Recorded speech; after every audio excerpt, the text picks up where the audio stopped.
Olá, amigos que nos acompanham neste momento e que assistirão depois o nosso webinário. Boa noite, bom dia, boa tarde, que possamos ter nessa noite um grande evento. É o que desejamos a todos nós. Estamos aqui para mais uma atividade do Grupo Espírita Francisco de Assis e agradecemos desde já a presença de todos aqueles que estão conosco neste momento.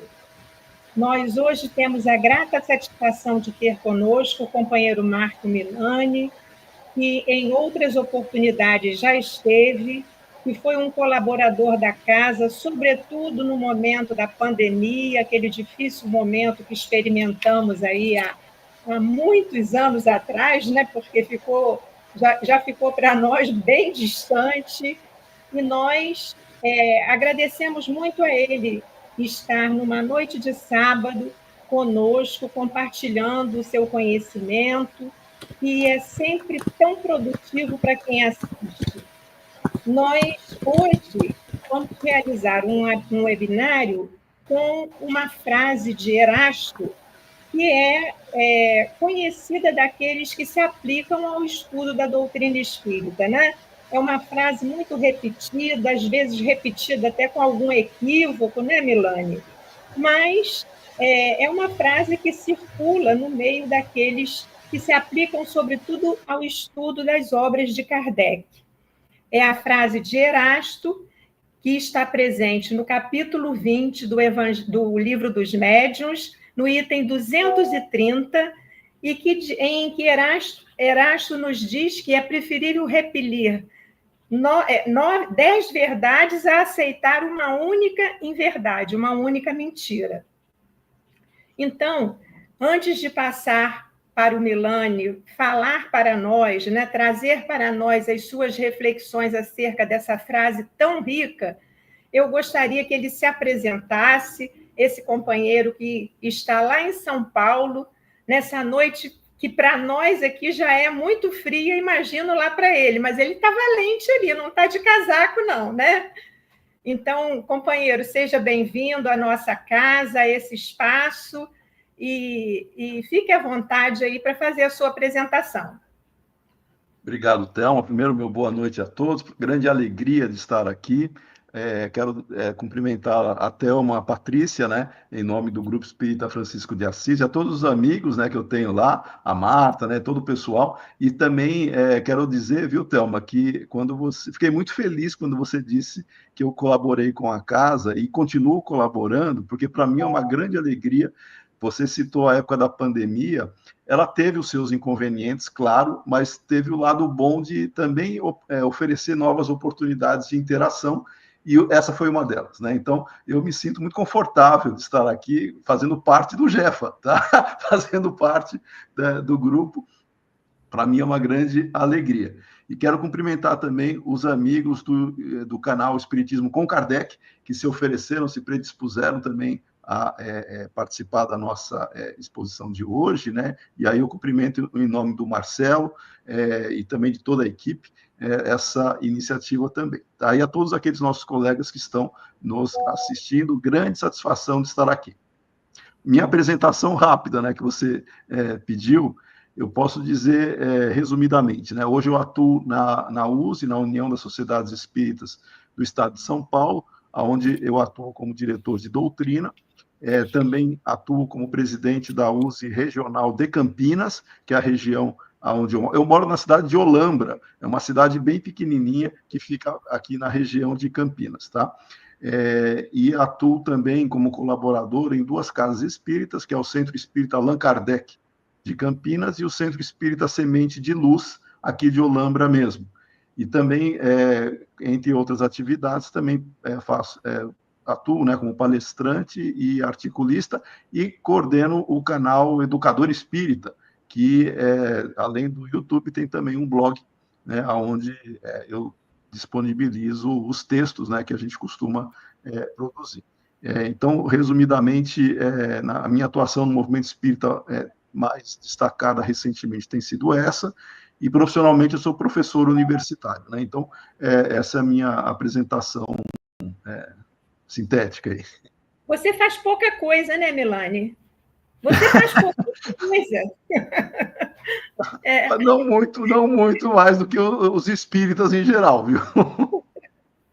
Eu gostaria de aproveitar esse momento, se você me permite, para apresentar aqui a querida Patrícia, que é a diretora de Assuntos Doutrinários do Grupo Espírita Francisco de Assis, que vai dividir, né, esse momento aqui conosco. Né? Eu falei de você e ela está com a carinha ali, né, simpática dela, e eu esqueci de me reportar a ela. Então, para aqueles que estão nos ouvindo, eu gostaria de dizer que o Milani vai, inicialmente, fazer uma abordagem acerca do tema e que, após o encerramento da sua fala, nós temos aqui algumas perguntas que nos foram previamente enviadas, mas gostaríamos muito que houvesse uma interação com as pessoas que estão nos assistindo, que aqueles que estão aí, nesse momento, nos acompanhando, pudessem encaminhar pelo chat as suas perguntas para que elas fossem aqui transmitidas também. Então, agora, com a palavra, o nosso expositor da noite. O som. Som, isso a gente faz em live sim, a gente faz isso, né? Muito bom. Eu quero iniciar a nossa conversa hoje, né?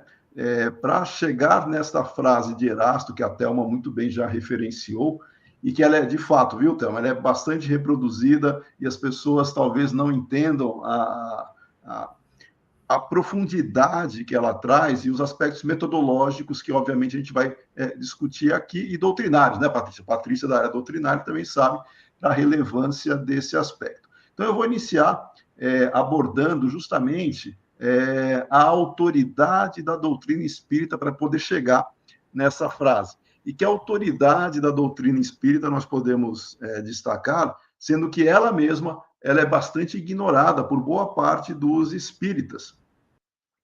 Kardec, ele apresenta com muito detalhe, né? E, inclusive, ele faz uma menção que deveria ser lida, estudada e aprofundada por todos os espíritas, todos os adeptos.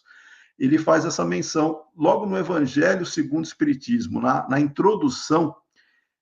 Nós já entendemos que Kardec apresenta justamente qual foi o critério que ele se serviu, metodológico, para identificar, validar, legitimar quais seriam as informações que seriam consideradas ensino dos espíritos. Ele apresenta isso no Evangelho segundo o Espiritismo, lá na introdução. E é até interessante, porque isso, estatisticamente, a gente sabe disso, o Evangelho segundo o Espiritismo, junto com a obra O Livro dos Espíritos, são as duas obras das chamadas obras fundamentais, das 5 obras fundamentais, são as duas obras mais lidas entre os adeptos e entre os dirigentes espíritas, né? Mas todo mundo já afirma ou já disse, né, na sua maioria, que conhece o Evangelho segundo o Espiritismo. Aí nós perguntamos se a pessoa lê ou já leu a introdução do Evangelho segundo o Espiritismo, onde Kardec apresenta justamente o critério que ele se serviu, que foi o controle universal do ensino dos espíritos, e boa parte das pessoas não se recorda, não lembra, ou não leu mesmo, pulou a introdução e foi direto para o capítulo 1. Na introdução do Evangelho segundo o Espiritismo, onde Kardec apresenta esse método, que é o controle universal do ensino dos espíritos, ou a gente pode abreviar ou chamar como critério da universalidade, é onde se assenta a autoridade do espiritismo, da doutrina espírita. Qualquer comunicação mediúnica, individualmente, ela vai se caracterizar como uma opinião, que tem a sua validade, tem a sua importância, tem o seu interesse, mas qualquer informação mediúnica não representa por si só um princípio ou um ensino que nós chamaríamos de doutrinário.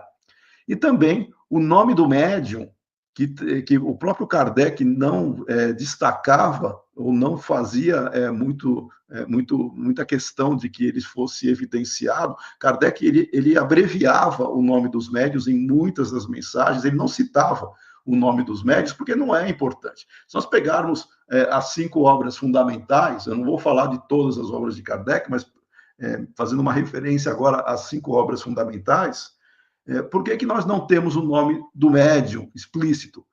Porque o nome do médium, ele não é uma questão de legitimar-se ou não a informação, o conteúdo. Claro que existe uma referência de estudo que você pode fazer uma série de associações, né, para verificar quais médiuns eram mais utilizados, os espíritos se manifestavam por quais médiuns em particular, porque existe uma afinidade entre o espírito e os médiuns, mas Kardec nunca destacou nome de médium.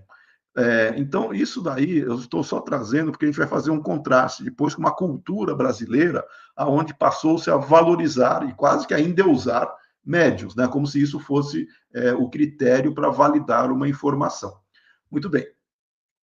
Outra obra que também não é muito estudada, mas deveria ser, que é justamente a Gênese, logo no seu capítulo inicial, vai tratar do caráter da revelação espírita e vai destacar que a única autoridade do ensino dos espíritos é a sua conexão com o conjunto, ou seja, reafirma-se que nenhuma informação revelada mediunicamente, ela não passa de opinião, ela não pode ser tratada como algo, uma verdade indiscutível, e se ela não for confirmada pelo critério metodológico da universalidade.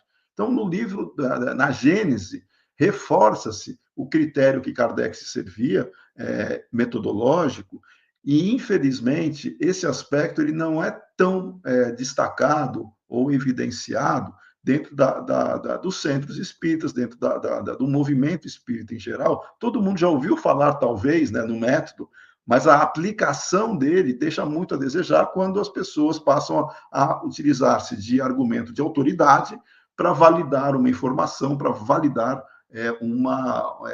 um estudo ou uma ideia que seja. Muito bem.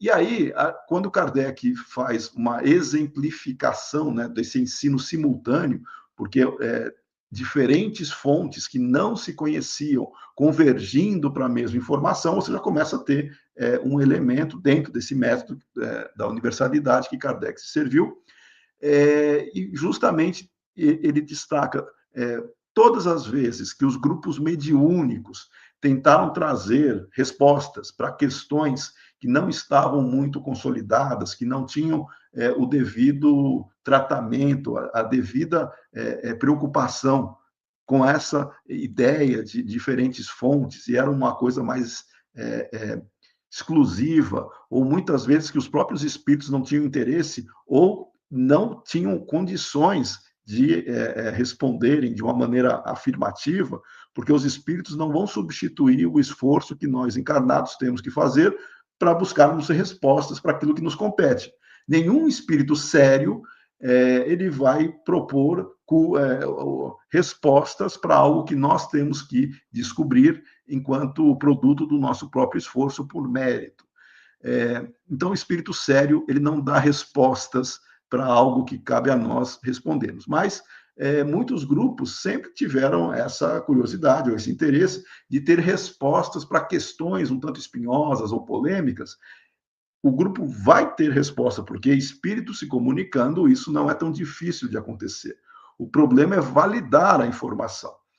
Portanto, não basta um grupo mediúnico ter uma resposta para uma questão que eles consideram relevante, publicar isso como se fosse um ensino dos espíritos, quando na verdade não pode ser assim caracterizado, porque não teve a validação por diferentes fontes.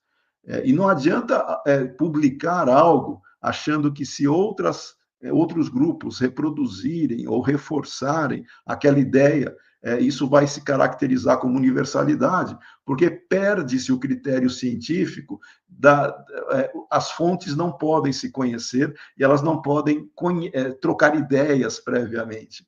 Por quê? Porque senão você invalida todo o controle. Hoje, a ciência, cientificamente, né, os grupos que nós trabalhamos, quando se vai buscar um ambiente onde se busca resultados para verificar a convergência, você não pode disseminar uma informação prévia para que os grupos tomem contato, porque depois basta reproduzir essa informação e isso poderia ser, aos olhos de muitos, caracterizados como se fosse o controle universal. No caso da mediunidade, não pode ser assim. É por isso que alguém que publica algo que supostamente foi uma comunicação mediúnica, se outras pessoas começarem a reproduzir a mesma informação, isso cientificamente não pode ser considerado, sob o aspecto do método, né, como algo que comprove a universalidade. Tem que ser quase que ou simultânea ou de maneira que as fontes não se conheçam. Um exemplo claríssimo disso, a gente pode pegar, o Brasil tem um vasto mercado editorial de romances, né? Basta nós pegarmos um exemplo, vou pegar um exemplo bastante famoso, que seria a série, né, de Chico Xavier e André Luiz, Nosso Lar. Antes de Nosso Lar, ninguém comentava sobre a existência de uma moeda, né, espiritual chamada bônus hora, e eu chamo de moeda mesmo, apesar de podemos entrar nessa discussão, talvez não seja esse o melhor momento, mas não é uma ficha de trabalhos pura e simplesmente, porque você tem poder de troca, tá? Você pode comprar casa, você pode comprar ingresso para ver show, você pode negociar. Então, tem, sim, função de moeda. Então, eu vou chamar de moeda. Ninguém falava da moeda bônus hora antes da publicação do livro Nosso Lar. Coincidentemente, mas não tão por coincidência, você, depois da publicação do Nosso Lar, vários termos presentes naquela obra passaram a ser reproduzidos em outras manifestações mediúnicas, inclusive termos que André Luiz serviu para descrever lá o cenário do romance que foi publicado, passou-se a se reproduzir. Isso não é prova, isso não é evidência de universalidade. O outro livro ali publicou um relato do mundo espiritual onde se tinha bônus hora. E depois que já ficou conhecido o livro de Chico, falar que outro grupo publicou com o mesmo termo, o mesmo vocabulário, isso não representa universalidade metodologicamente. É muito sensível isso sob um aspecto da ciência, tá? Mas as pessoas vão achar que é preciosismo, enfim, não necessariamente vamos entrar nessa discussão, mas é só para ver que é muito delicado o caráter da universalidade. As fontes não podem se conhecer. Muito bom.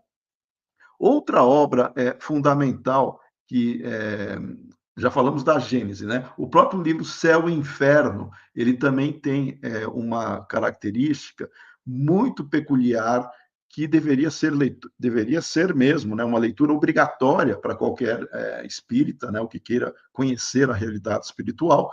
Na segunda parte do livro, nós temos relatos ali de espíritos representativos. Kardec ele escolheu mensagens onde os espíritos relatavam, conforme a sua característica moral, sua situação de equilíbrio psíquico, como é que eles se encontravam depois da desencarnação.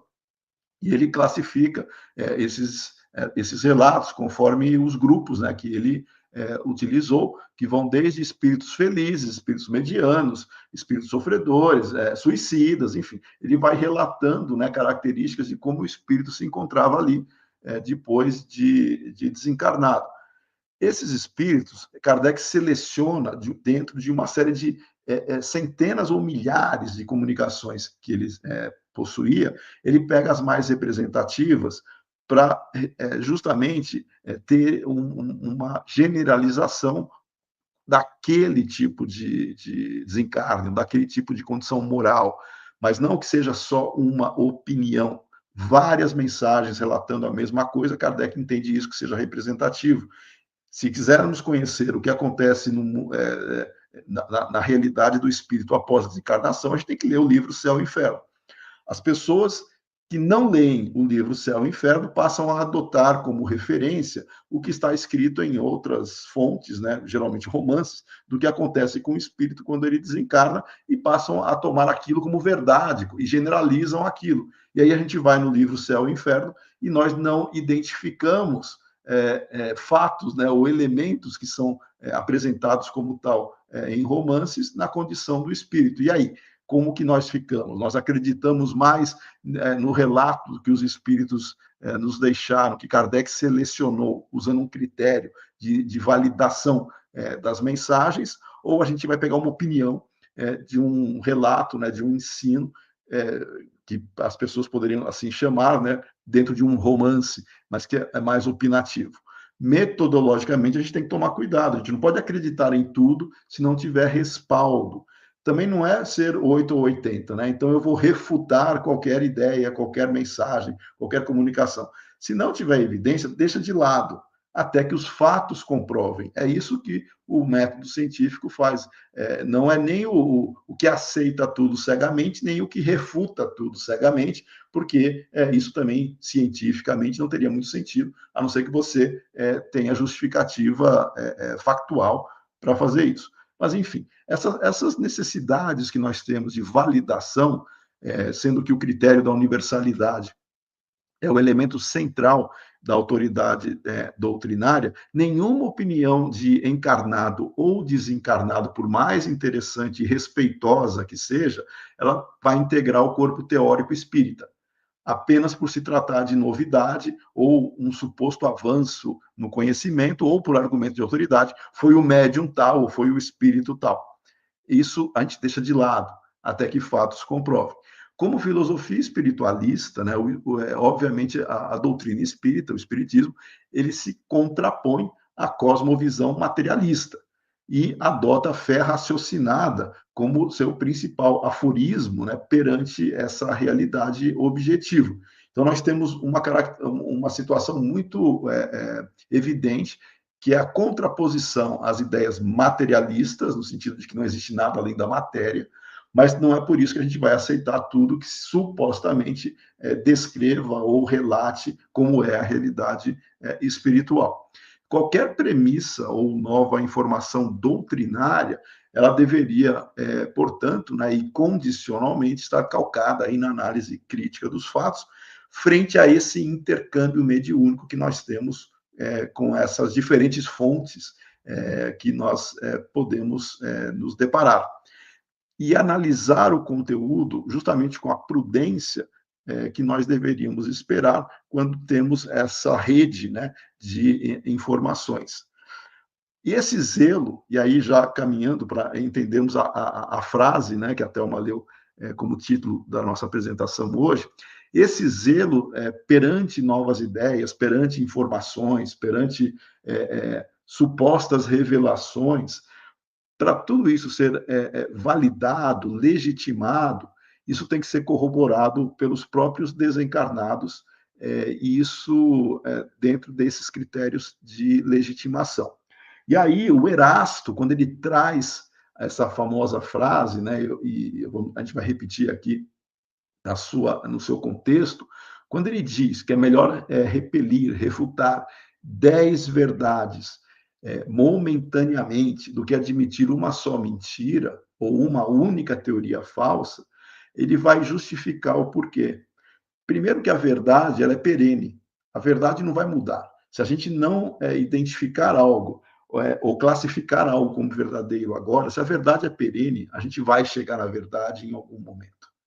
O problema é quando a gente abraça uma teoria falsa, uma mentira, algo que não condiz com a realidade, e em cima dessa situação de falsidade, né, de desconexão com a realidade, pode-se construir todo um sistema, que é o que ele, como ele se serve do exemplo, né, todo um sistema que desmoronaria, né, no primeiro sinal de falsidade. Ou seja, constrói-se todo um conceito ou uma maneira de pensar para descrever a realidade que não tem sustentação. E no primeiro abalo, isso cai por terra e põe em descrédito aquilo que se construiu. E essa foi uma das preocupações de Kardec, de nunca trazer nada que fosse somente opinião, inclusive dele, inclusive dele, ele foi muito honesto, muito sensato, quando ele apontava o que ele chamava de informação que carecia de validação, carecia de evidências, de fatos, né, para comprovarem, inclusive o que ele supunha ou tinha preferência, ou tinha interesse no sentido de estudo. É muito claro, né, a questão da teoria da geração espontânea, porque a ciência da época possuía uma certa simpatia por essa proposta, e Kardec, no começo, né, das reflexões, ele também achava que a vida tinha que ter surgido de algum lugar, e esse algum lugar não poderia ser algo diferente do que se conhecia ali enquanto realidade. Os cientistas pensavam assim, que a vida, em algum momento, no seu nível mais simples, ela eclodiria em algum momento e chamaria-se isso de geração espontânea. Essa geração seria quase que da matéria, né, para se tornar algo considerado como vida. Mas o próprio Kardec, ele nunca disse que isso seria um princípio doutrinário ou algo que se poderia considerar integrante da doutrina, apesar de ele ter essa predileção, e depois ele vai tratar disso lá na Gênese. Em momento algum ele vai expor a doutrina espírita à sua opinião. Ele não compromete a doutrina naquilo que ele chamaria de possibilidade científica. Isso é muito claro quando porque no início do século XIX se tinha essa condição.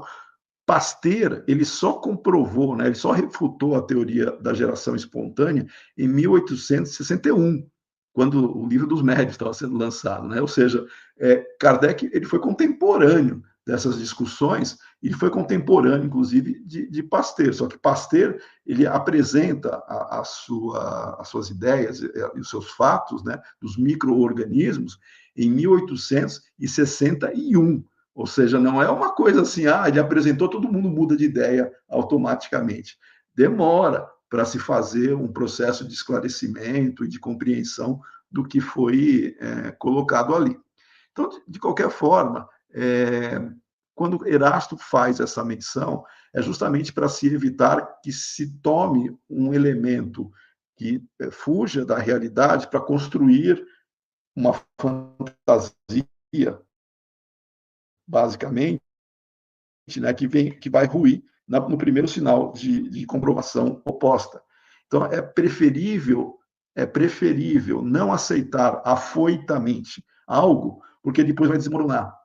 O que Erasto está destacando nessa frase é justamente isso. A verdade vai continuar. Por sinal, ele traz um conceito filosófico que a verdade ou seja, nós estamos tateando a verdade, nós estamos fazendo, vou usar um texto, quase que uma frase filosófica, nós estamos buscando dar uma mordida no real conforme nós estamos avançando. Mas isso não vai mudar o fato de que a realidade é. Já mentiras, falsidades, em algum momento ela se desfaz. Não tem problema nós termos mais prudência para validar algo, deixamos de lado algo, até que fatos comprovem. Se comprovarem verdade, a gente aceita.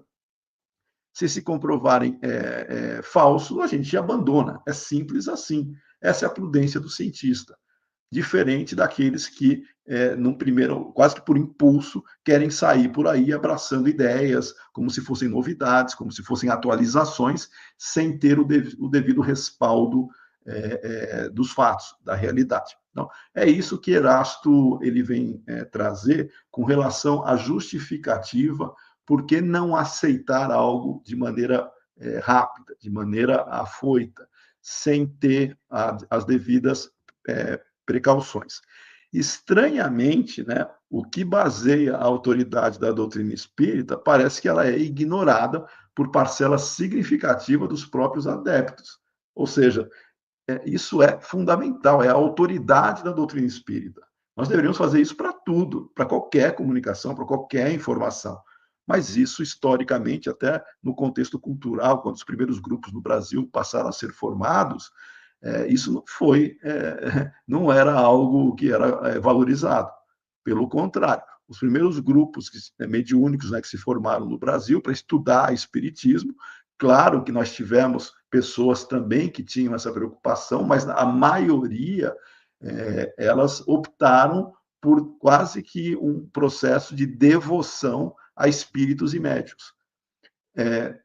Tem relatos históricos, um historiador que eu gosto bastante, que é o Quintela, ele relata, inclusive, os primórdios da formação da Federação Espírita Brasileira, né, naquele contexto cultural dos primeiros grupos, né, no Rio de Janeiro ainda, que era a capital do país, grupos mediúnicos com propostas e posturas de estudo do espiritismo um tanto divergentes, porque uns valorizavam mais algumas coisas, outros valorizavam outros aspectos, e entre as diferentes correntes, né, aí no Rio de Janeiro, ficou muito evidenciado aquele momento onde se formaram grupos dos chamados místicos e científicos, né? Essa tensão que existia nesta época entre os místicos e os científicos, isso evidenciou uma preocupação que nada mais era do que você valorizar aspectos científicos ou aspectos metodológicos antes de sair aceitando fatos ou argumentos ou informações oriundas ou advindas do mundo espiritual de maneira despretensiosa ou quase sem nenhum critério de análise.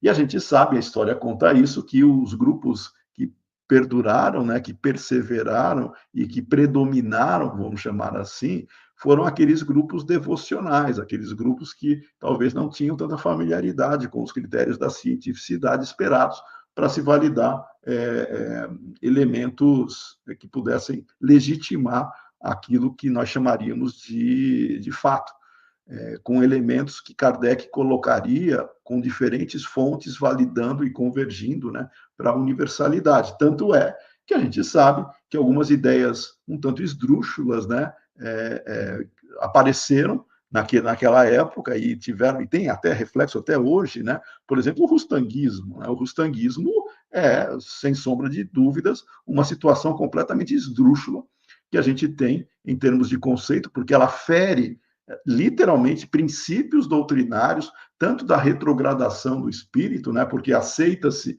que o espírito poderia involuir, inclusive reencarnando em corpos de criptógamos carnudos, né? Que seria quase que uma mente em psicose, né? Você reencarnar em corpos de animais, você fere isso literalmente, além de supor que Jesus nunca teve um corpo carnal, só teve um corpo fluídico, né? Esse tipo de noção contrário àquilo que os espíritos validaram e legitimaram, que está apresentado em Kardec, e Kardec coloca isso de uma maneira muito transparente. Veja que esse tipo de situação só perdura pela ausência de critério científico, metodológico, para se legitimar as informações. Aceita-se cegamente porque foi o espírito tal, ou porque casa-se com culturas e tradições, muitas vezes pautadas em dogmas e argumentos de fé, né, que seria a fé cega, típica de religiões tradicionais, e não eu não vou dizer que é adequado, eu vou dizer que não é surpreendente, porque a gente começa a entender o contexto, a gente tem que trabalhar com fatos. A cultura brasileira, no final do século XIX, a cultura brasileira ela é extremamente católica, e depois com uma influência, né, de diferentes outras culturas que adentraram no país, começou-se a formar até um ambiente bastante sincrético, né? A cultura brasileira é muito aberta para tradições e outros valores religiosos, né? E costuma-se fazer quase que uma aceitação seletiva, né? Eu aceito isso dessa visão, aquilo daquela perspectiva. Faz-se uma salada, na verdade, né? Quantas pessoas dizem por aí, não, eu estou aberto a tudo, eu pego o que tem de bom em cada religião, em cada doutrina, em cada filosofia. Pego um pouquinho daqui, um pouquinho de lá, um pouquinho daqui, porque isso me atende. Só que ela faz literalmente uma bagunça conceitual, e isso daí descaracteriza qualquer tipo de sustentação doutrinária que se pretenda fazer. Não dá para pegar elementos contraditórios e abraçá-los, colocá-los no mesmo ambiente, no mesmo contexto, como se tivesse tudo bem, porque uma doutrina, uma filosofia, uma proposta de justificativa da realidade, ela tem que ser consistente internamente. Se você tem pontos contraditórios, você tem falhas bastante graves, metodológicas, de aceitação. Isso que nós estamos conversando é o que Erasto coloca com relação a essa proposta. Não temos fatos, deixemos de lado até que os fatos validem. E no caso do mundo espiritual, como é que a gente comprova isso? Não tem como entrar com instrumentos, com elementos materiais para medir ou para validar questões ou o ambiente espiritual em si. Não dá para fazer isso. Como é que a gente valida? Kardec, sabiamente, ele validou pela triangulação. Hoje existe metodologicamente esse nome, mas ele pegaria diferentes fontes que não se conheciam e que não se influenciavam mutuamente. Esse é o ponto central. Hoje em dia, é muito mais difícil a gente aplicar esse método, dada a repercussão e o conhecimento que a gente tem nas redes sociais e em outros aspectos. A gente pode fazer em ambientes controlados experimentos, mas mesmo assim não se pode generalizar para toda a proposta doutrinária. O que nós podemos fazer é, do que nós já conhecemos ou estamos buscando conhecer, como aplicar isso na nossa realidade. E é isso que nós deveríamos fazer, nos aprofundarmos em Kardec, que para a maioria das pessoas é um grande desconhecido ainda em termos de obras. Quando nós falamos obras, nós não estamos falando do ser humano, né, da pessoa, professor Rivaio, né, cujo pseudônimo é Allan Kardec. Nós estamos falando das obras que Kardec protagonizou, claro, como aquele que organizou as informações e aplicou o método de validação, mas se trata do ensino dos espíritos.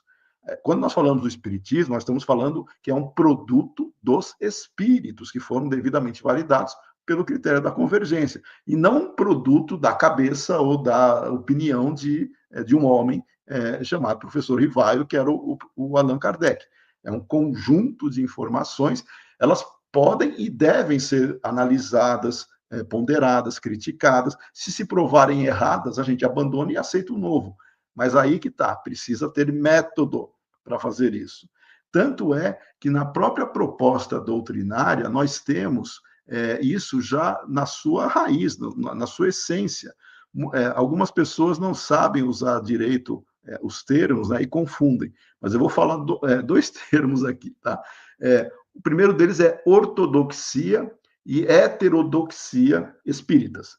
O que é ortodoxia e heterodoxia sob a ótica espírita? Muito bem.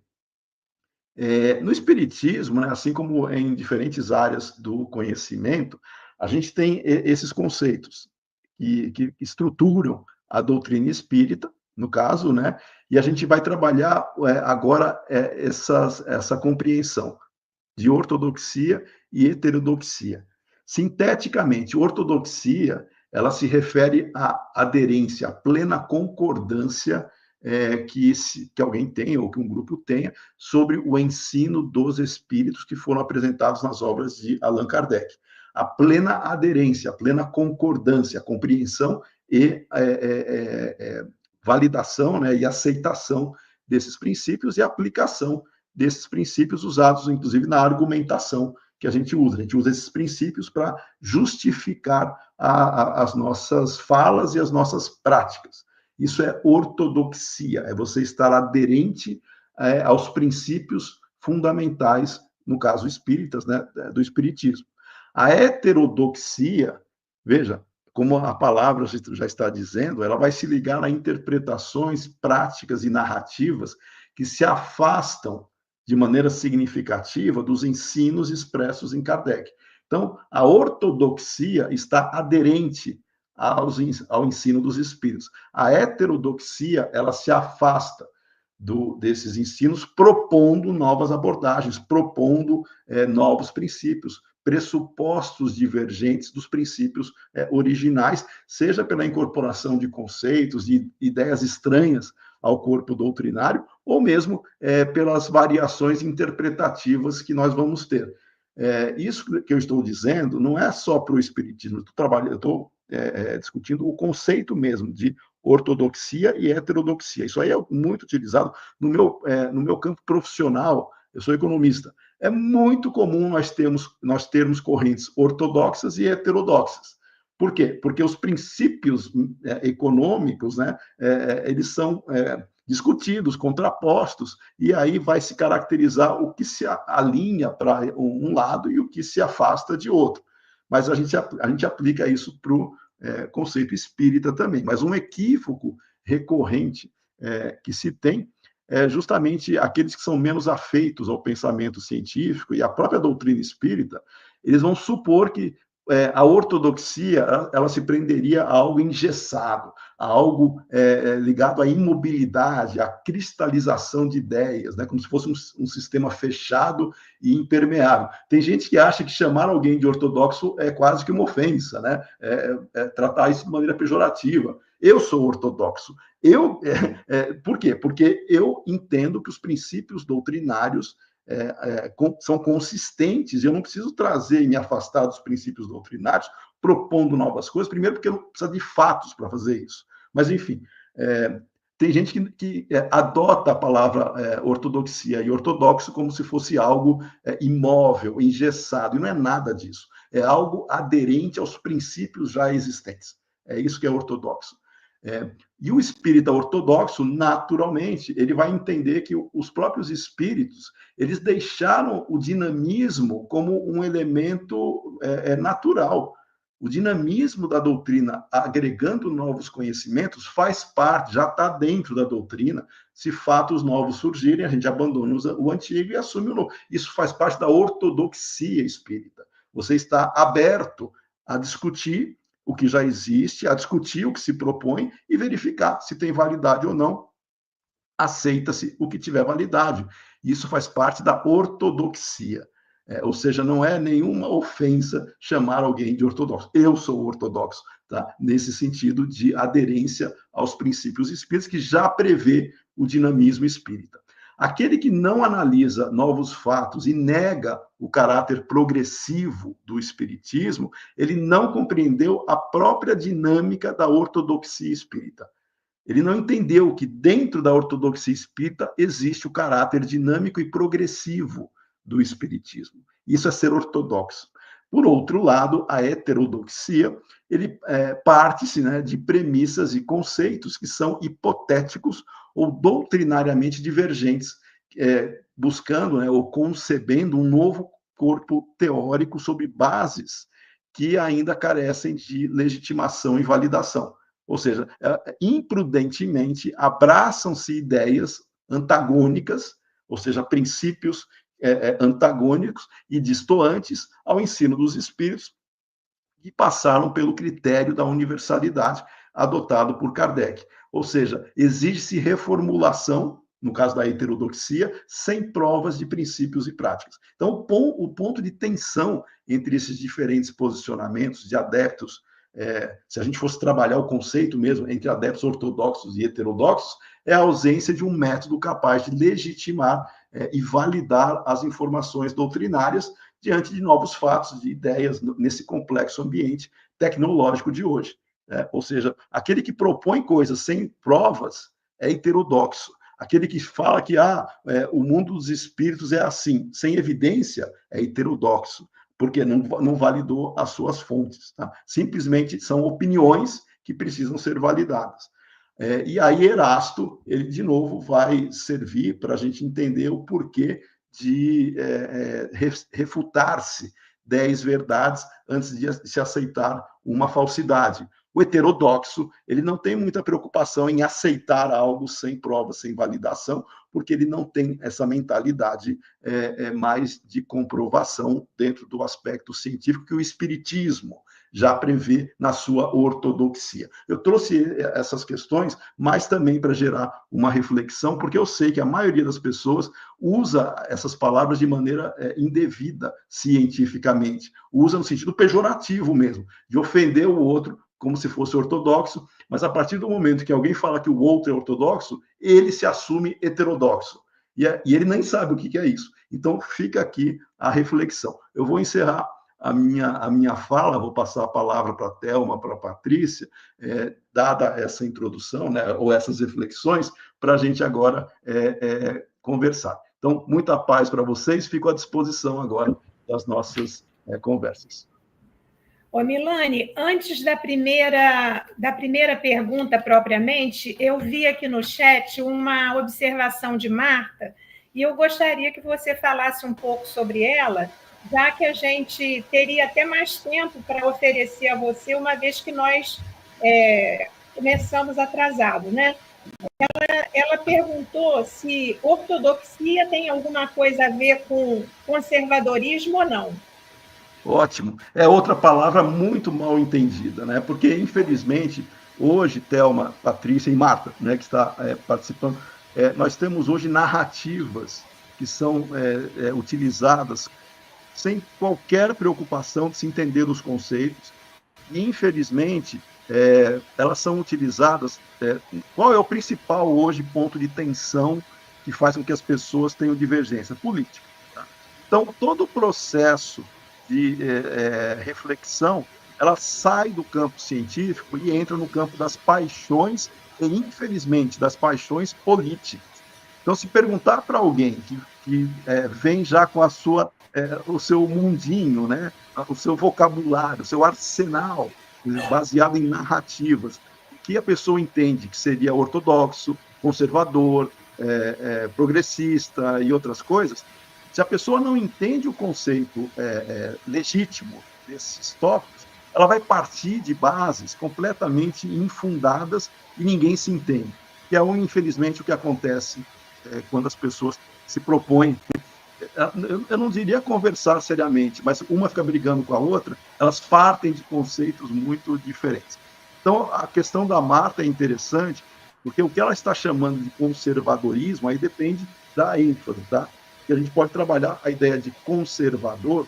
Conservador não é, que é outra palavra muito mal compreendida, ele não é aquele averso a mudanças, não é aquele resistente a mudanças, não é aquele que é contra avanço. Pelo contrário, existe uma proposta, tanto na área econômica como na área política e outras áreas.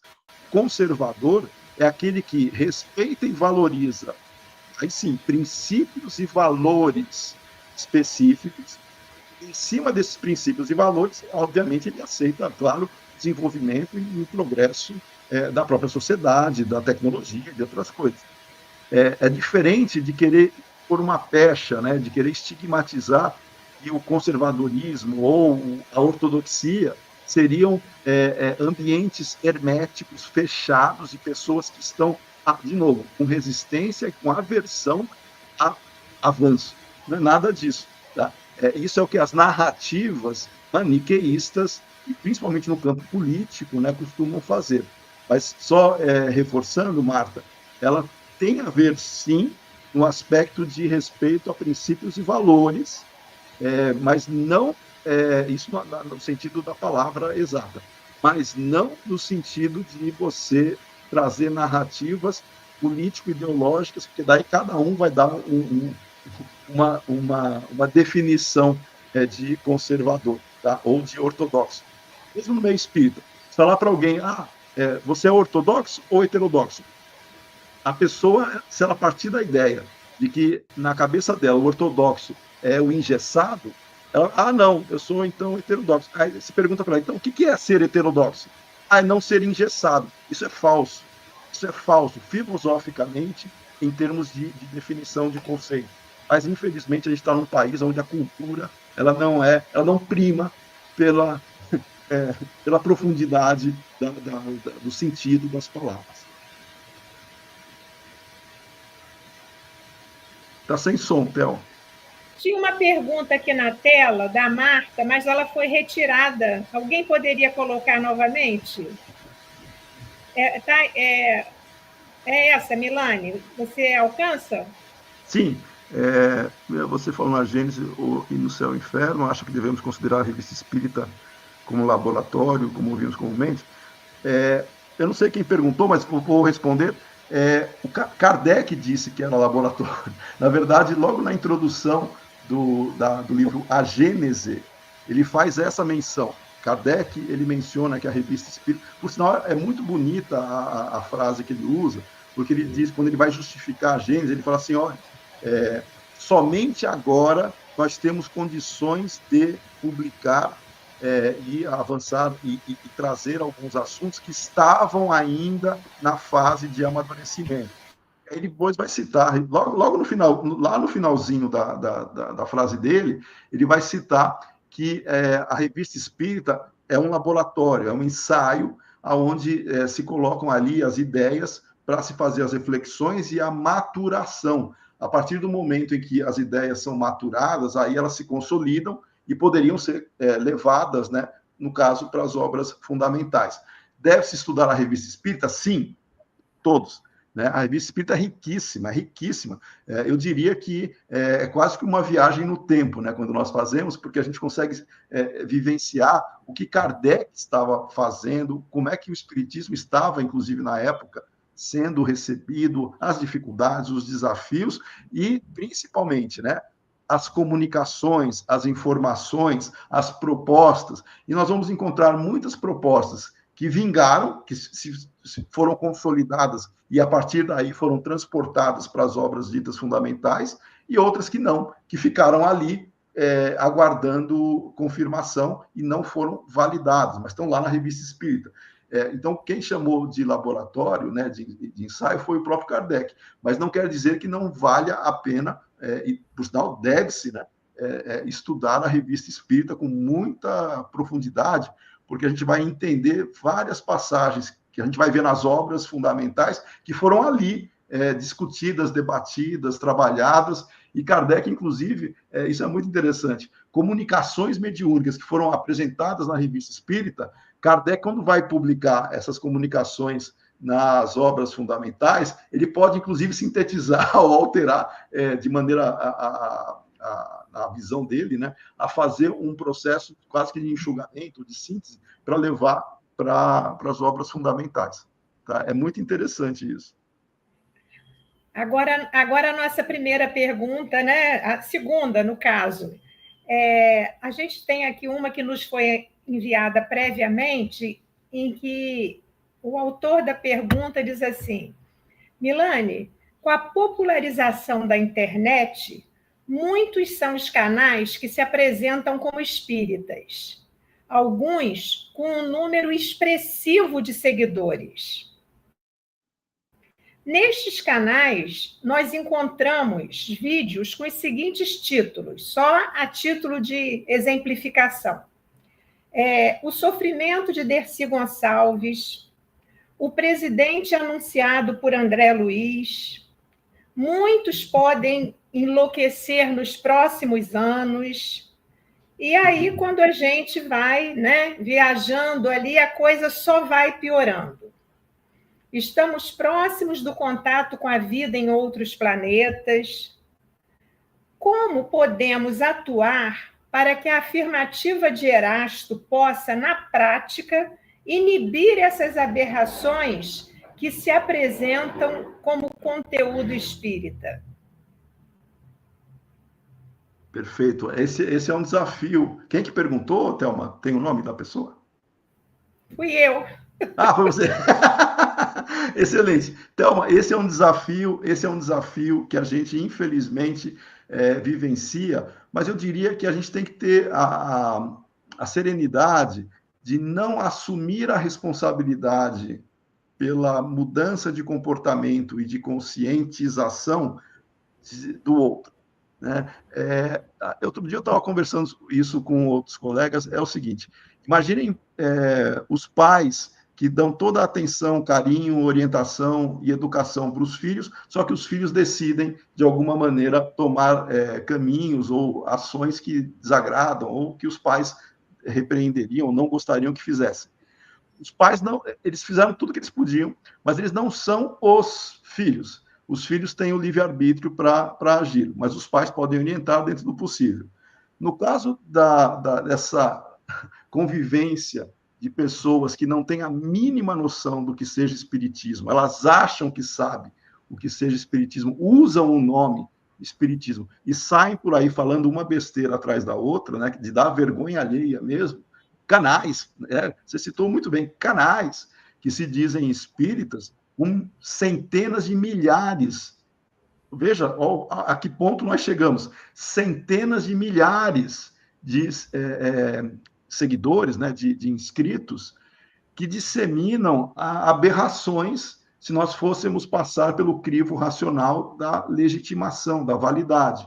Ou seja, estão anos-luz da aplicação do critério racional que Kardec se servia, ou que Erasto aqui apresentou, para nós não aceitarmos nada cegamente antes que isso se comprove, por causa de um fenômeno cultural que nós temos, da influência sincrética e das tradições religiosas, a católica, por exemplo, que elas não têm dificuldade nenhuma em aceitar artigos de fé, né, dogmas inquestionáveis.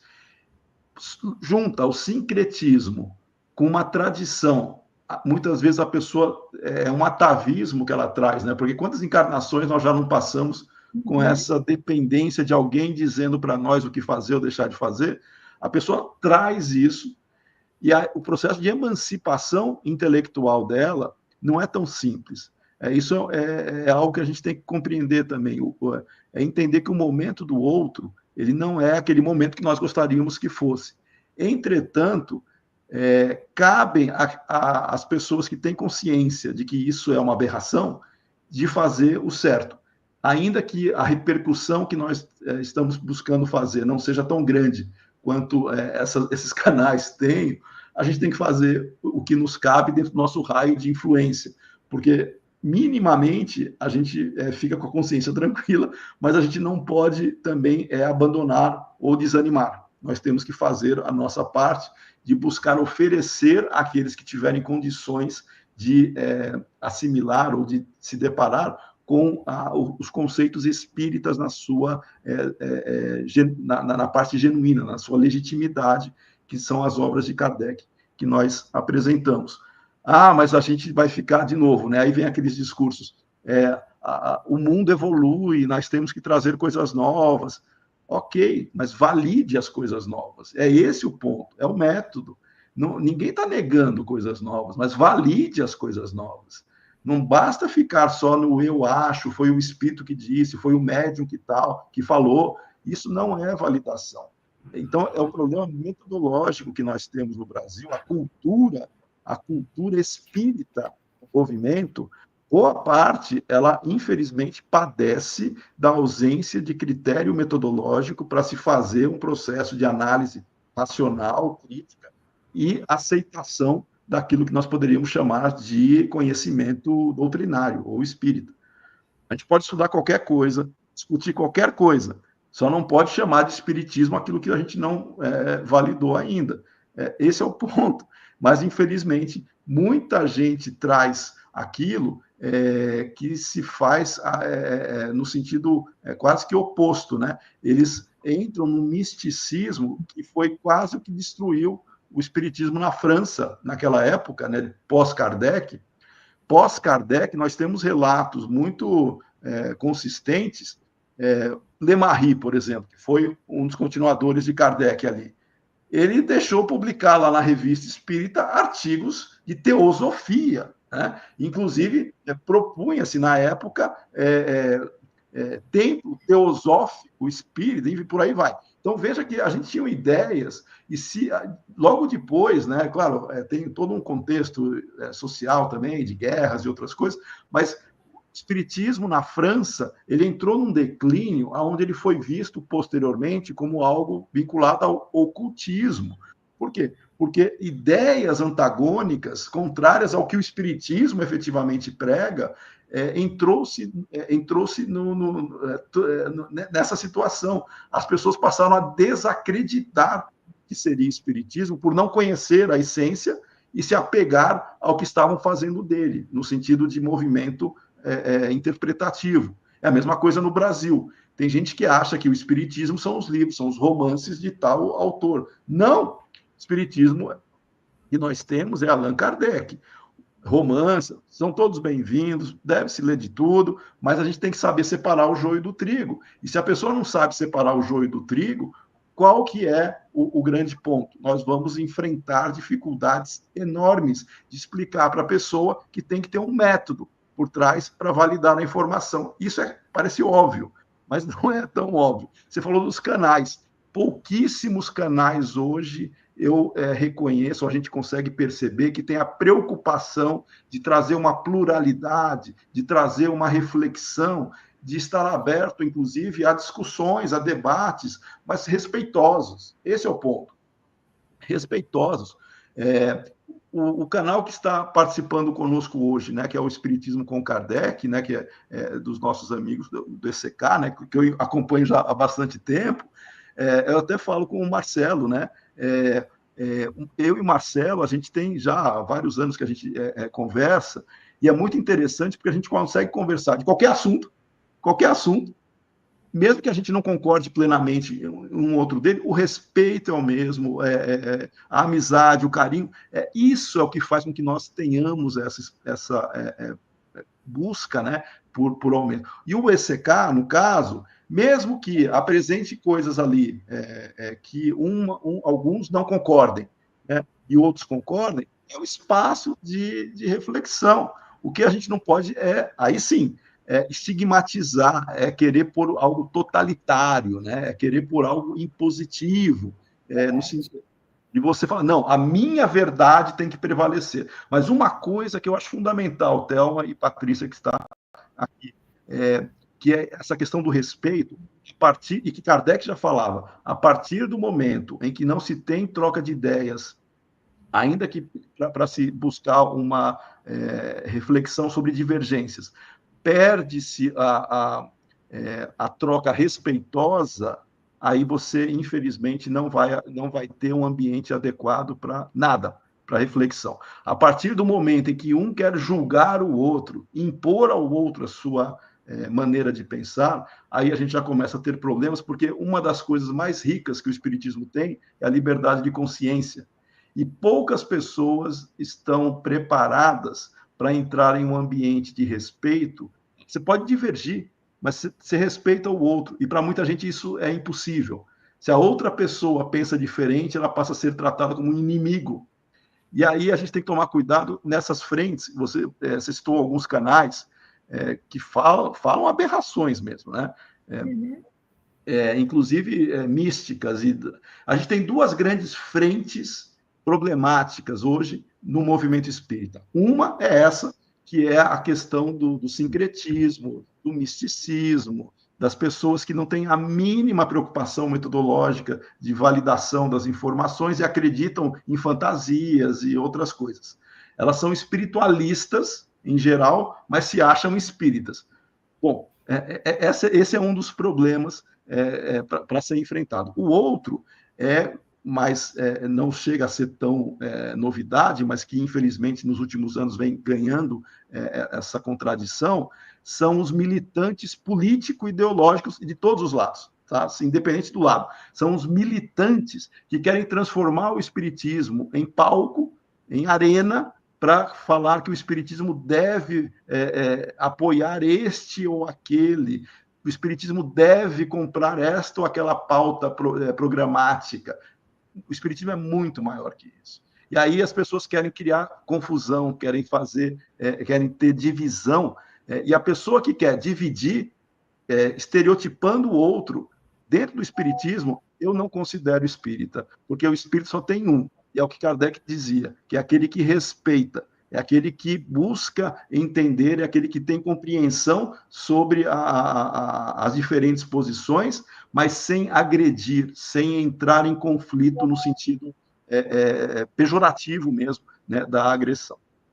Estou vendo uma questão aí. Tudo bem, Thelma, dessa reflexão? Isso, pode lembrar que a frase de Kardec lá na introdução da Revista Espírita, né? Podemos divergir, mas não disputar, né? Isso. A Valesca E temos outra aí da Valesca, né? Você pode ler e responder? Posso. Boa noite, Milane. Gostaria de fazer uma pergunta, se der tempo.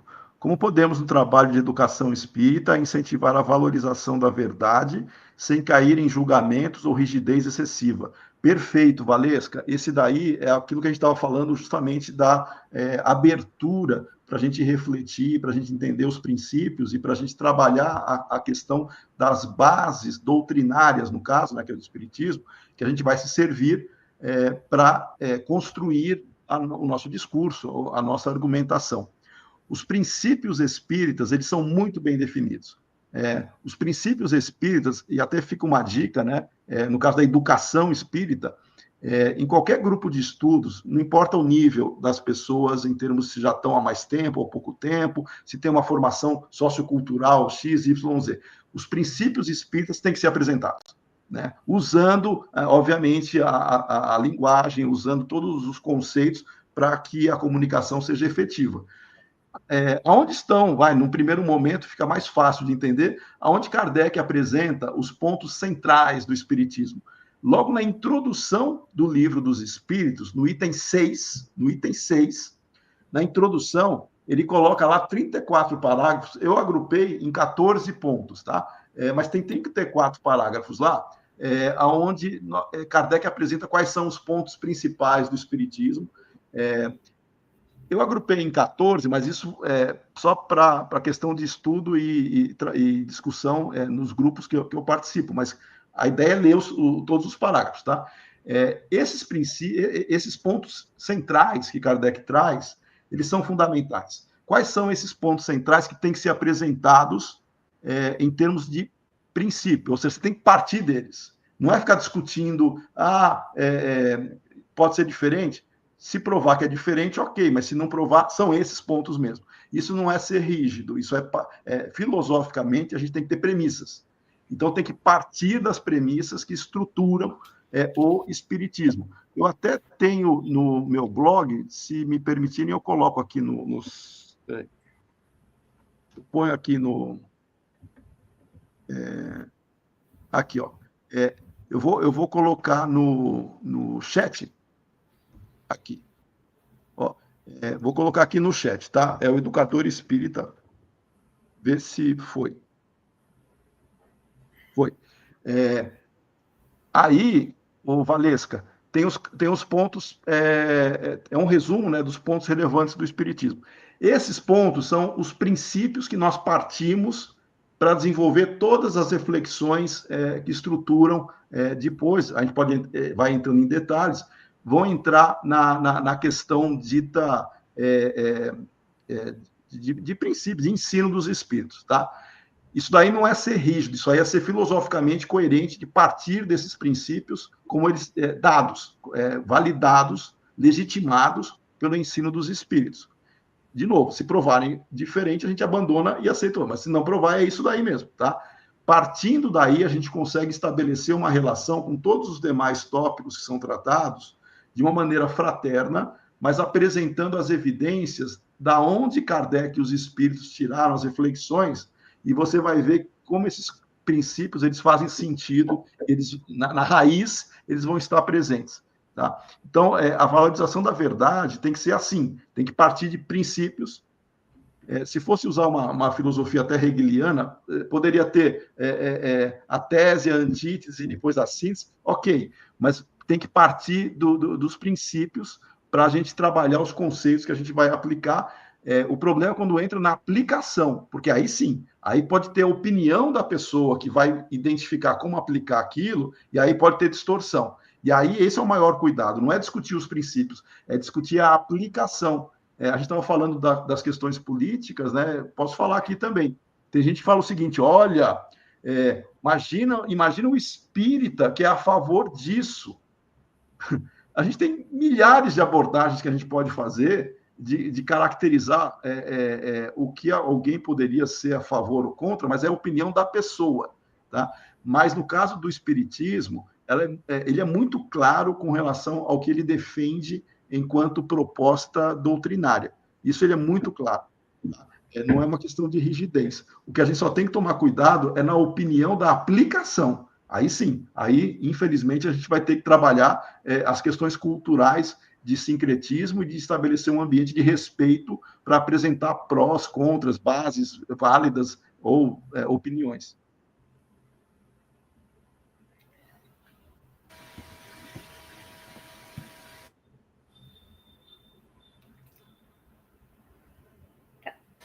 Deixa eu abrir aqui. Ok? Temos aqui uma outra pergunta.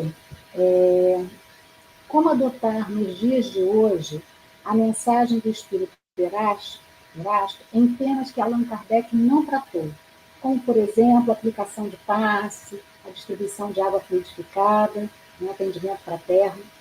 Inclusive, temos várias publicações sobre esses assuntos. Diante disso, dessas publicações, qual o melhor método para medir a consistência dessas recomendações, dessas publicações?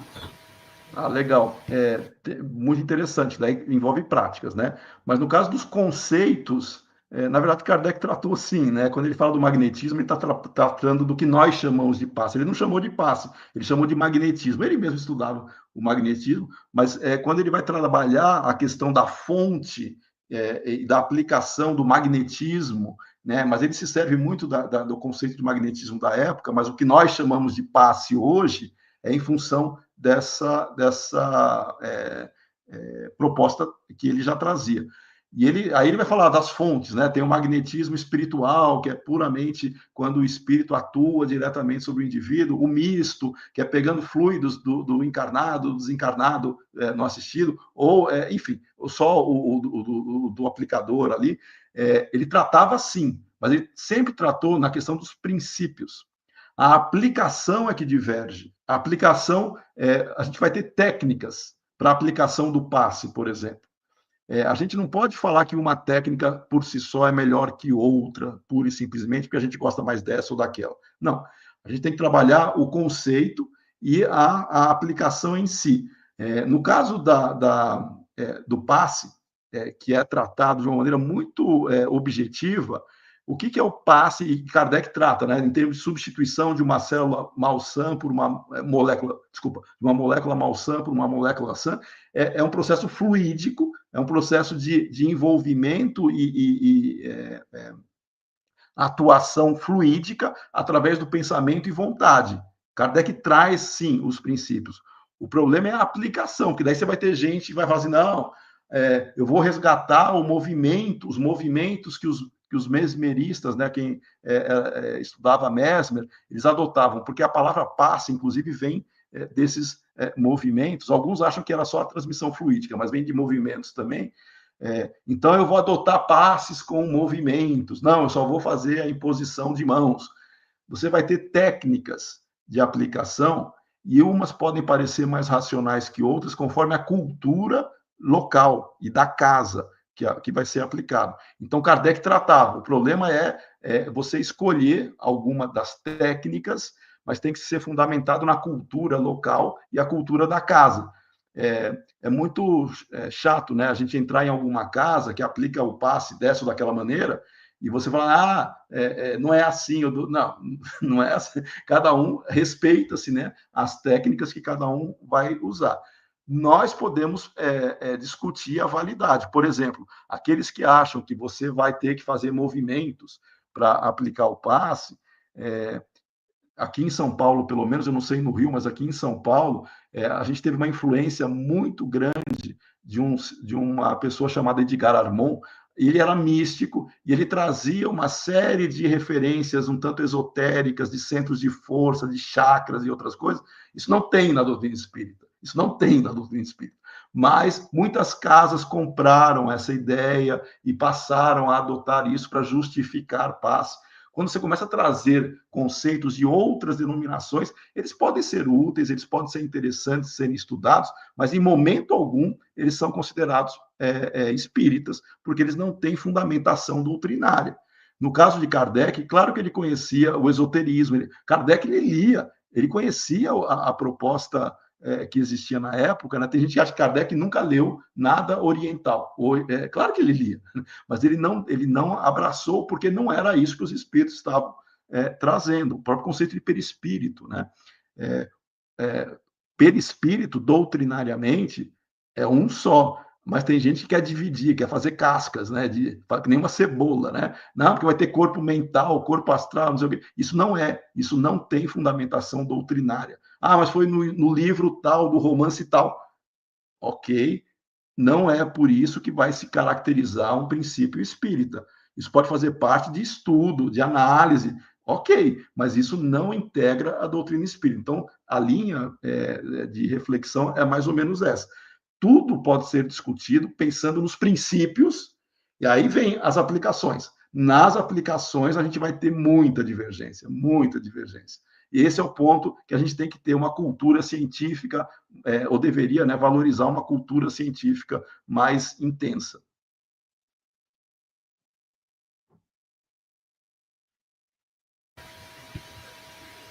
Ah, Marcelo. Tem mais uma pergunta aí. Milane, para você. Podemos falar em educação espírita, se a métrica do movimento dito espírita é evangelizar e não educar. Paulo Freire falava em libertação, para que a educação fosse efetiva, como ser livre. Primeiro, um abraço para o Marcelo, né? Satisfação em tê-lo aqui. A terminologia, ela é um aspecto cultural que a gente percebe isso em algumas regiões. Nem todo mundo usa evangelização, alguns usam educação. Eu, pelo menos, uso educação infanto-juvenil, eu não uso evangelização, mas eu entendo que quem usa isso, porque aprendeu assim, ou porque trabalha com questões de direcionamento que aquela região, ou aquele órgão, aquela cultura trabalha, a gente tem que fazer a tradução, né? A gente tem que saber a tradução. O problema é quando o conceito passa a ser desvirtuado. Quando a gente tem diferentes terminologias, mas o conceito é o mesmo, é mais fácil. O problema é quando você trabalha com terminologias diferentes e você não consegue fazer uma equivalência do que nós estamos falando, porque ele traz elementos que daí começam a ter divergência. Talvez o que o Marcelo esteja destacando é uma cultura que o Herculano Pires chamava de igrejista, né? Ou de um religiosismo que traz elementos um tanto melosos e um tanto típicos de outras denominações para se interpretar, para se trazer como referência, mas não quer dizer que isso também não esteja desconectado do espiritismo. Não, pode ter conexão, desde que a gente entenda o que a gente vai trabalhar em termos de conceito. O processo do termo, né? O que é evangelho? É boa nova. Né? Evangelho é boa nova, a palavra, né? Em grega. Boa nova. Trazer a boa nova é trazer o quê? A essência moral e do conhecimento, né, na época que a proposta cristã trazia, sem os penduricalhos que o homem foi colocando no caminho. Por isso que Kardec, só no Evangelho segundo o Espiritismo, na verdade, ele traz as leis morais no Livro dos Espíritos, apresenta Jesus, inclusive, como modelo e guia, no Livro dos Espíritos, e a aplicação disso vai para o Evangelho segundo o Espiritismo, mas também no Céu e Inferno e na Gênese. No Céu e Inferno e na Gênese, a gente tem capítulos ali específicos para tratar dos milagres de Jesus e outras coisas. Né? Então, não está centrado só no Evangelho segundo o Espiritismo. A gente está desde o Livro dos Espíritos, passa pelo Livro dos Médiuns, vai até a Gênese e nas outras obras. Mas o ponto muito crítico que o Marcelo traz, e é verdade, nós temos que tomar cuidado, é na compreensão do conceito. E não usar uma palavra, porque pode ser útil para fazer um link com tradições religiosas, sem entender o conceito espírita. Aí você desvirtua. Então, a educação, ela tem um peso muito maior, claro, ela tem um escopo maior para a gente trabalhar e que permite com que nós tenhamos uma real compreensão do que Kardec usou. Kardec sempre usou a educação, ele era educador, né? Kardec sempre usou a educação como elemento libertador, como elemento emancipador que seja. Mas o Espiritismo nos emancipa, né, em termos dos grilhões da ignorância que a gente sempre esteve preso com as as ideias um tanto fechadas, né? Mas que faziam parte do amadurecimento da cultura.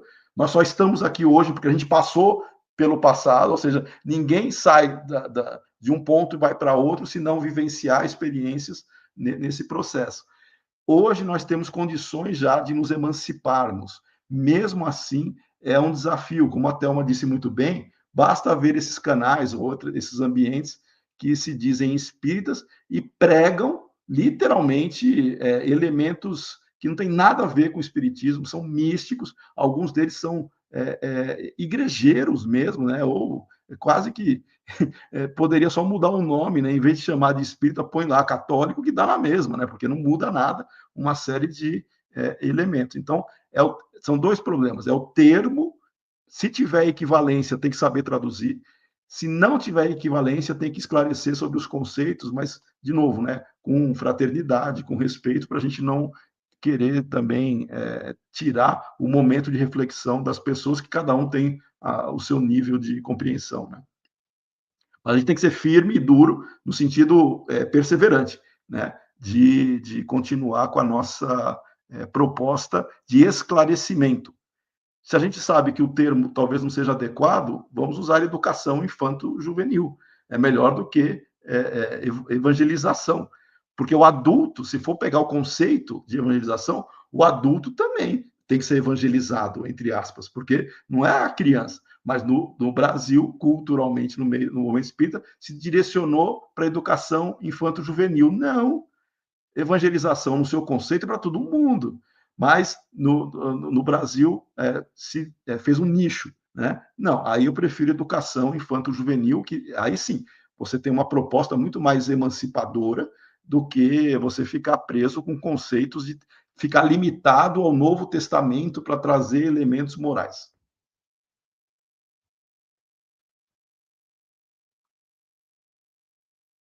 Está sem som.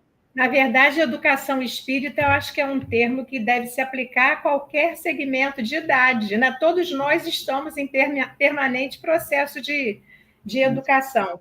Só um parêntese aí, quando a gente pensa que já viu tudo, essa semana eu assisti a um vídeo que fazia referência a uma fundação de uma igreja católica espírita sobre determinada cidade. E psicografia da lavra de uma pessoa, né, bem conhecida, bem respeitada. Então, eu fico me perguntando até que ponto não há também uma omissão do movimento institucionalizado que, diante dessas aberrações, não se posiciona, né? É lamentável. Mas vamos aqui para a nossa última pergunta, caso não haja mais nenhuma pergunta no nosso chat. Então, a pergunta é a seguinte: foi feita por uma coordenadora de grupos de estudo, né? Nos grupos de estudo, nos deparamos com uma diversidade de pessoas com questões muito individuais em relação à doutrina espírita. Alguns insistem numa visão puramente religiosa e dogmática acerca de alguns pontos, independente do tempo de estudo. Em sua opinião, como lidar com essas situações? Legal, Thelma. Interessante, porque eu conduzo um grupo de estudos aqui em Olambra, que ele é um pouco peculiar, ele é um pouco diferente da maioria dos grupos, porque ele não tem um calendário fixo de discussão, ele não é um curso, ele é um grupo aberto. Então, você tem pessoas chegando e tem pessoas que, eventualmente, saem, tem uma flutuação, mas a gente tem um núcleo, né, que permanece ali. E exatamente assim, com diferentes perspectivas, com diferentes níveis, mas interessante é que o grupo vem se consolidando como uma proposta de esclarecimento muito produtiva. Eu acho que isso se reflete até no aumento do grupo, de maneira que a gente respeita o momento, né? Respeita o grau de curiosidade ou interesse que a pessoa tenha, mas sem prejudicar o grupo como um todo. Então, o que a gente tem que tratar no grupo de maneira aberta são os temas ou os elementos que serão discutidos naquele instante, dentro de uma proposta de discussão. Até é válido alguma experiência particular, alguma aplicação no dia a dia, é válido, desde que tenha nexo com o que está sendo discutido. Quando é algo particular, quando é algo que foge do escopo, para não prejudicar o grupo, a gente sempre direciona depois para vamos ter uma conversa fora do grupo, no sentido de compreensão e de trazer essa reflexão de uma outra maneira, sem prejudicar o andamento e a coesão do grupo, porque senão fica muito chato. Você trazer coisas particulares que não interessam aos demais é uma coisa horrorosa. As pessoas ficam lá, meu Deus do céu. Mas a ideia é a motivação, eu acho que é isso e que tem dado certo. É você trazer elementos de interesse de todos, principalmente a partir de um grupo de estudos que está... A gente usa as obras de Kardec necessariamente como principal referência. Por exemplo, a gente está estudando hoje, a gente está no Livro dos Médiuns, né? Capítulo a capítulo. Só que a gente não faz só o Livro dos Médiuns, a gente pega todas as obras de Kardec, todas.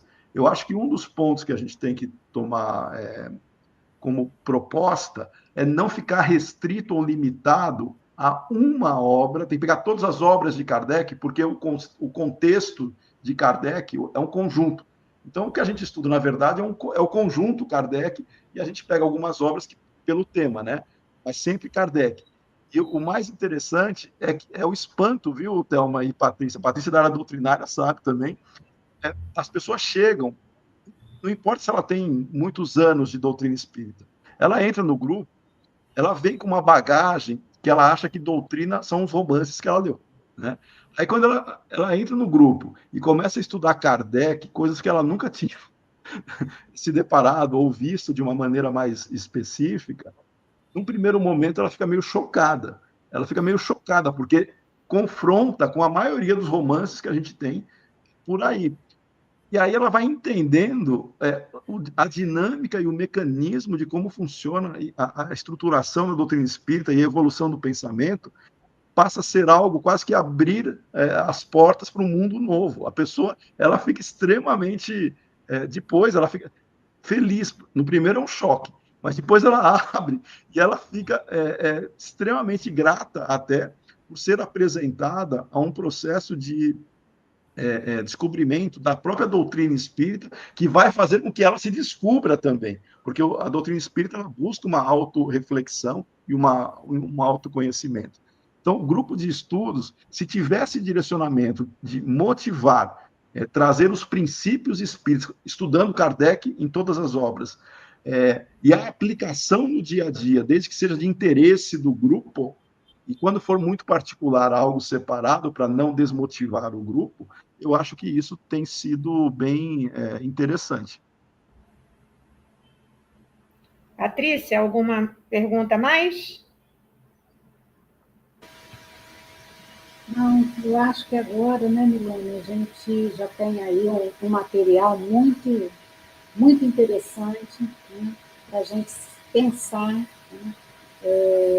Claro que outras questões também nos chegaram aqui, mas a gente, né, pela limitação do tempo, mas eu acho que com esse material a gente consegue, né, pensar, e o importante que você falou, né, essa questão do respeito, né?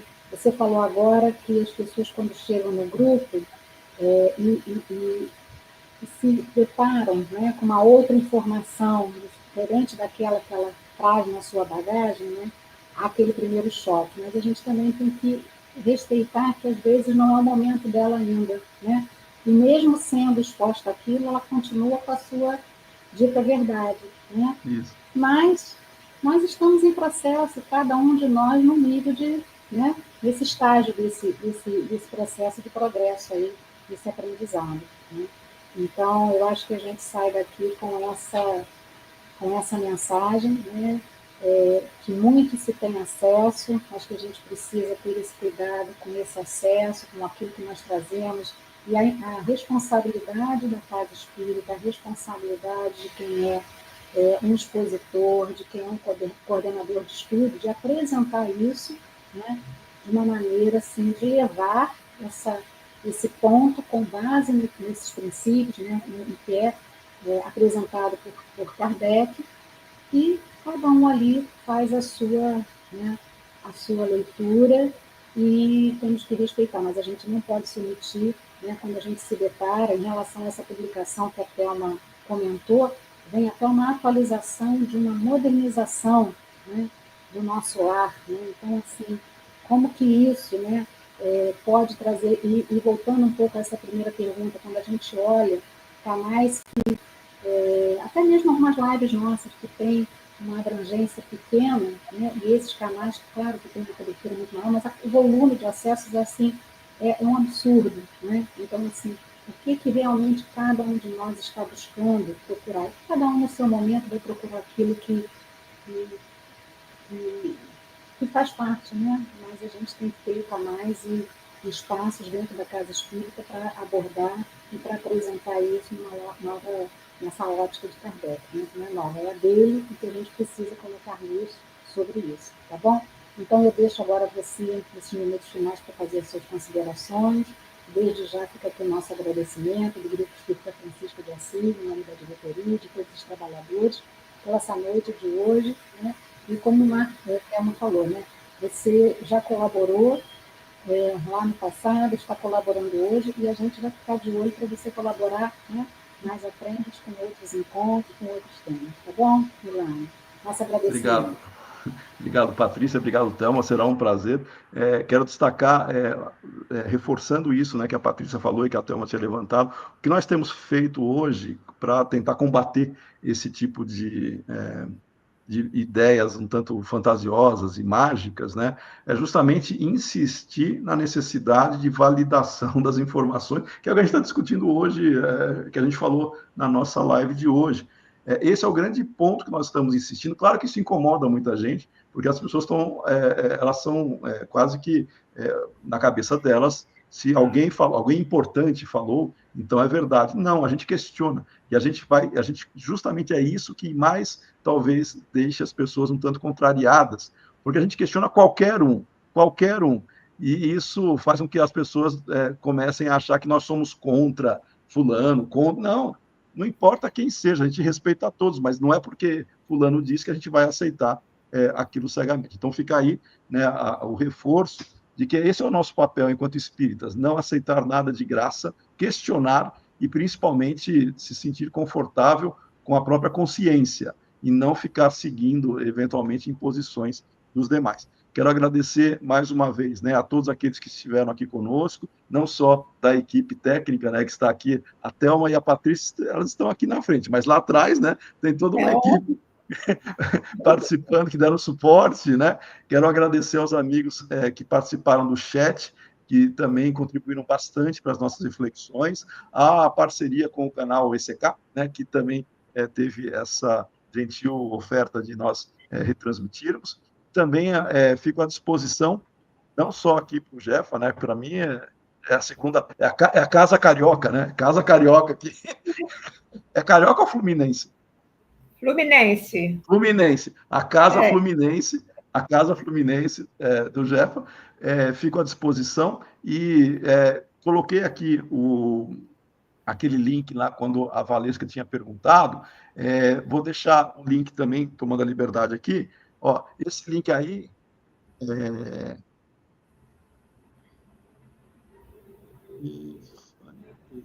eu acho que eu não vou conseguir publicar, mas de qualquer forma, o blog que eu tenho, que é o Educador Espírita, onde eu ponho os textos, muitos que nós falamos aqui está lá nos textos, tem o canal Educador Espírita no YouTube, né?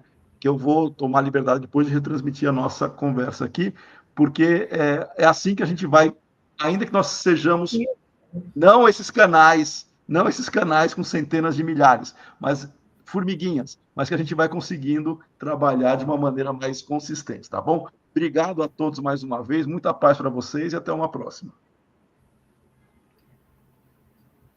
Obrigado àqueles que estiveram conosco até agora, né? Também. Um excelente final de semana a todos. Boa noite a todos, então.